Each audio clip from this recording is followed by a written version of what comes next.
Kita semua sering dengan pertanyaan ini, ikut organisasi kampus penting nggak sih? Untuk mahasiswa baru, khususnya angkatan ini sangat-sangat dilematis. Ada yang bilang ikut organisasi ngelatih skill dan jejaring. Ada juga yang skeptis, ngomong, mending magang aja. Kan lebih jelas, dapat portofolio, dapat skill yang belum tentu gue dapetin di kampus. Nah, makanya sekarang gue akan bahas soal berdasarkan personal experience dan berbasis data yang cukup relevan. Yang pertama soal realitas skill dan dunia kerja. Pertama-tama, kalau kita lihat di lapangan, data Kemenaker Februari 2025 mencatat pengangguran terbuka sekitar 7 juta orang, yaitu sekitar 4,76% di Indonesia. Penyebab utamanya apa? Skill mismatch, alias ketidakcocokan keterampilan pelamar dengan kebutuhan industri sekarang. Artinya, banyak perusahaan susah cari kandidat, karena skill kita nggak klop dengan apa yang mereka butuhin. Penelitian juga bilang Indonesia kekurangan pekerja terampil karena mismatch tadi antara latar belakang pendidikan dan kebutuhan dunia kerja sekarang. Misalnya, di kampus kita seringnya belajar teori. Banyak banget teori. Padahal industri sekarang nyari orang yang siap kerja.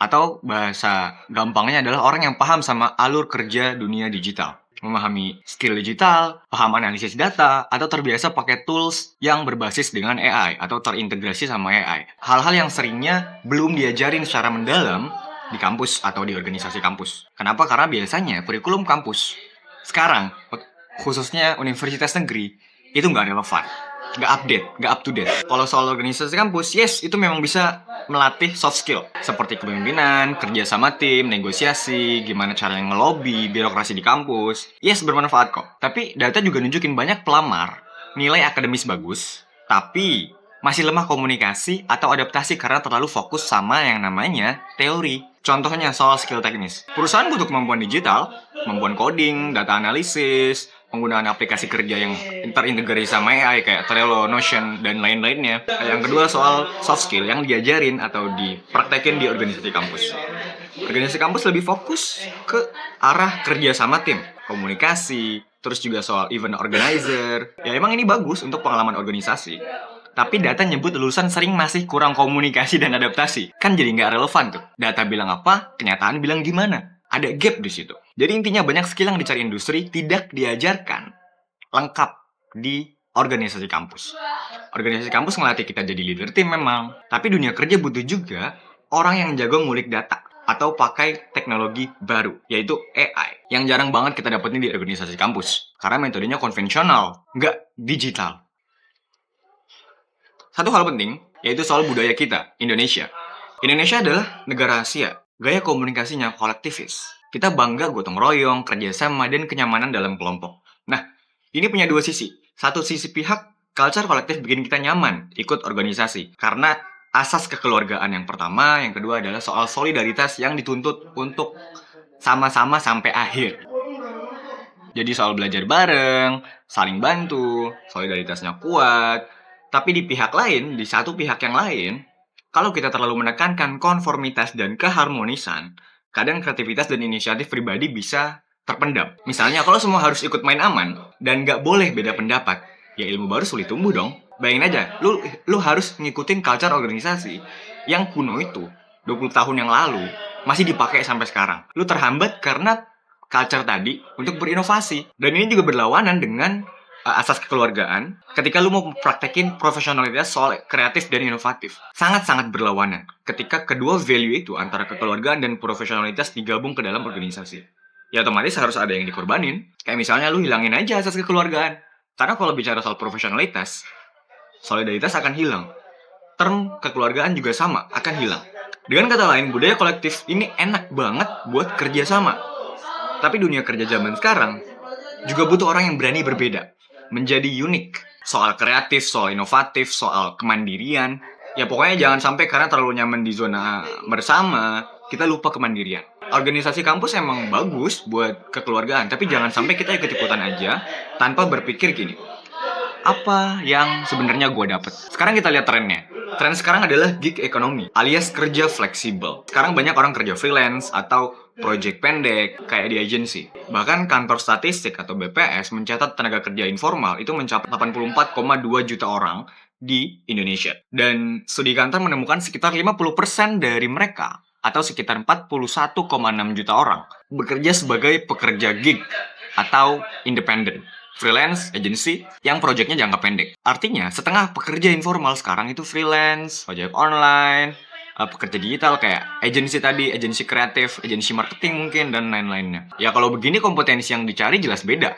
Jadi, apa yang disediakan di kampus tidak match dengan apa yang dibutuhin sama tenaga pekerja di industri. Mungkin lain hal kalau lu emang pengen jadi PNS. Tapi sekarang kita semua udah tahu kalau PNS udah tidak menjamin kesejahteraan. Kenapa? Efisiensi anggaran, tren ekonomi tadi, yaitu gig ekonomi. Jadi, ya sesimpel ketika lu pekerja gig, yang dibutuhin adalah skill digital, manajemen diri, portofolio yang real, yang bisa lu posting di Instagram sebagai basis data. Karena sekarang HR atau rekruter melihat itu, menilai itu. Dan banyak juga sekarang dunia kerja yang mulai nawarin sistem kerja remote atau pakai bidang baru.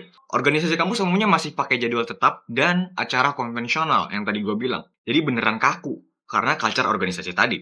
Sementara tren kerja terbaru itu lebih fleksibel dan berbasis teknologi. AI tadi. Jadi lagi-lagi lu butuh inisiatif belajar sendiri. Misalnya magang daring, kursus coding, buat portofolio, ketimbang hanya nungguin pembelajaran di UKM. Intinya, kalau industri semakin digitalize, ya skill yang lu butuhin untuk dipelajari, itu juga harus ngikut. Supaya match nih antara apa yang lu pelajarin dan apa yang akan lu kerjain. Jadi pertanyaannya, lu harus ikut organisasi atau enggak gitu kan? Sekarang gini deh, ikut organisasi kampus boleh banget, nggak ada salahnya. Yang penting lu ikutin juga trennya, lu adaptasi trennya. Yang penting lu bisa beradaptasi dengan tren yang ada. Perkembangan ekonomi, perkembangan dunia digital. Jadi lu nggak asal ikut aja. Lu harus bisa bandingin apa yang dikasih di organisasi dan apa yang akan lu kerjain di dunia setelah kuliah. Jadi organisasi kampus tetap punya kelebihan, yaitu tadi latihan komunikasi, kepemimpinan, belajar sama tim, dapat jejaring sama senior, teman kampus. Semua itu pengalaman yang cukup berharga. Karena gue ngalamin itu dan cukup banyak channel yang gue dapat ketika gue ada di organisasi. Gue bisa dapat project dan lain-lain. Tapi jangan lu kira itu langsung naikin value sesuai tuntutan kerja modern. Banyak skill yang dibutuhin industri justru nggak diasah di kegiatan ormawa. Ringkasnya, keuntungan atau apa-apa yang lu dapetin dari organisasi kampus, yaitu lu bisa belajar soft skill. Misalnya ngatur event, nego sponsor, soal manajemen task ke tim, dan dapat networking yang bisa bantu nanti. Pengalaman ini bikin CV lu lebih cukup berwarna lah. Kekurangannya apa? Organisasi kampus nggak banyak ngasah hard skill digital yang dicari sama perusahaan atau industri sekarang. Jadi waktu lu bisa kepake banyak buat kegiatan tradisional. Padahal industri butuh bukti konkret, portofolio, project real. Bahkan data sendiri bilang kalau banyak pelamar yang ketinggalan kereta karena keterampilan mereka belum cukup relevan. Tips dari gue adalah lu boleh ikut organisasi kalau emang pengen dapat pelajaran baru dan enjoy aja. Tapi sisihkan juga waktu buat upskill atau naikin skill lu yang beneran kepake. Kayak misalnya lu pakai kursus online, magang, project freelance, atau bikin karya sendiri juga nggak apa-apa. Selama itu bisa di-track, selama itu punya nilai tertentu.